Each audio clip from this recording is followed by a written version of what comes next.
Vamos a hablar de la producción industrial de penicilina. La penicilina es un antibiótico que se obtiene a partir del hongo del género Penicillium y es empleado en el tratamiento de infecciones provocadas por bacterias. Fue descubierta por el bacteriólogo Alexander Fleming en 1928 a partir del hongo Penicillium notatum, aunque para la producción industrial se usa Penicillium chrysogenum.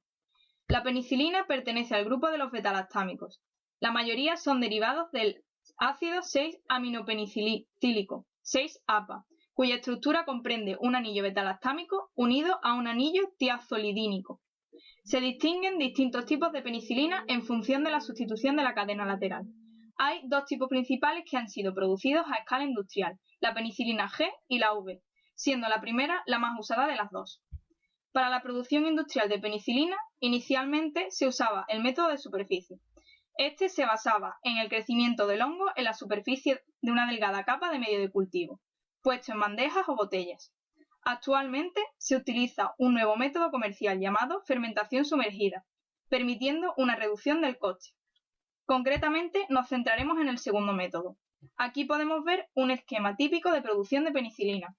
Consta de 3 etapas. Etapa upstream, fermentación y downstream. La primera, la etapa upstream, consiste en el desarrollo del inóculo a escala de laboratorio utilizando esporas liofilizadas que se encuentran en un sustrato de agar nutritivo. El caldo de cultivo se obtiene por infusión acuosa de maíz,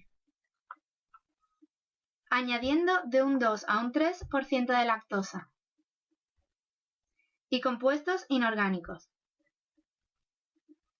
El pH debe ajustarse de 4,5 a 5 y posteriormente el medio de cultivo se pasa al fermentador, iniciándose la segunda etapa o etapa de fermentación.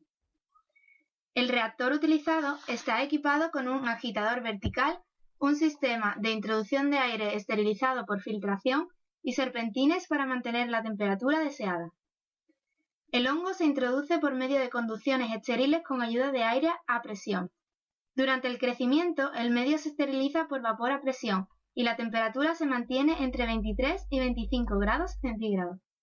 El aire estéril permite el crecimiento del hongo aerobio y la agitación facilita su uniforme distribución en el seno del líquido. El sistema de crecimiento del hongo se produce usando el método de fed batch o continuo alimentado. Consiste en un proceso escalonado en el que se pasa de menor a mayor capacidad hasta llegar al volumen deseado del reactor. El microorganismo puede ser cultivado directamente en el bioreactor, ya que el tiempo de fermentación sería muy elevado, haciendo el proceso poco viable. Con esta operación lo que se busca es el crecimiento del microorganismo que va a producir la penicilina, no la producción en sí del antibiótico. Para que los microorganismos que tenemos en el bioreactor comiencen a producir penicilina, es necesario crear una situación en la que el hongo no se encuentre muy cómodo, es decir, tenemos que generar estrés. Para ello le aportamos menos nutrientes al medio, comenzándose así la producción de penicilina. Si la fermentación de penicilina se lleva a cabo sin adición de precursores de la cadena lateral, se producen las penicilinas naturales.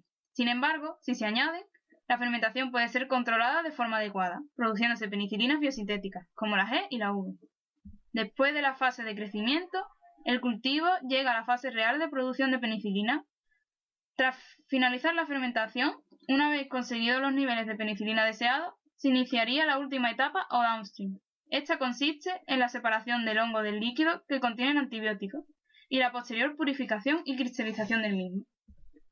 Para separar el líquido del micelio hay que tener en cuenta la inestabilidad de la penicilina a la temperatura ambiente, por lo que la masa se enfría a 5 grados y se separa del micelio en un filtro de tambor rotatorio.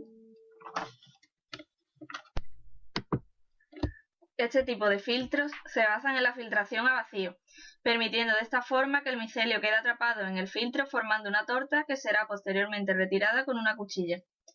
La eficacia de estos filtros radica en la formación de una torta de espesor determinado, para que la filtración sea adecuada. Para evitar tener pérdidas de penicilina, la torta es lavada con agua, permitiendo el arrastre hacia el líquido filtrado de las pequeñas cantidades de penicilina que hayan podido quedarse atrapadas. Tal y como podemos ver, el líquido filtrado, llamado BIR, se ajusta a un pH de 2,5 con ácido fosfórico. Seguidamente, la penicilina se extrae mediante un proceso de extracción por disolvente, de manera continua y a contracorriente. Para ello se usan extractores centrífugos en etapas múltiples con acetato de amilo, ya que la penicilina es un ácido fuerte y estos son solubles en disolventes orgánicos. Después de esto se concentra y se trata con bicarbonato de sodio para formar la sal sódica. Este producto se esteriliza por filtración y se elimina sépticamente del agua y demás disolventes por cristalización, añadiendo sodio o potasio. Los cristales son recuperados con un lavado y posteriormente secados con un disolvente volátil que separa las impurezas. De esta forma se obtiene penicilina cristalina, que una vez seca puede envasarse y comercializarse.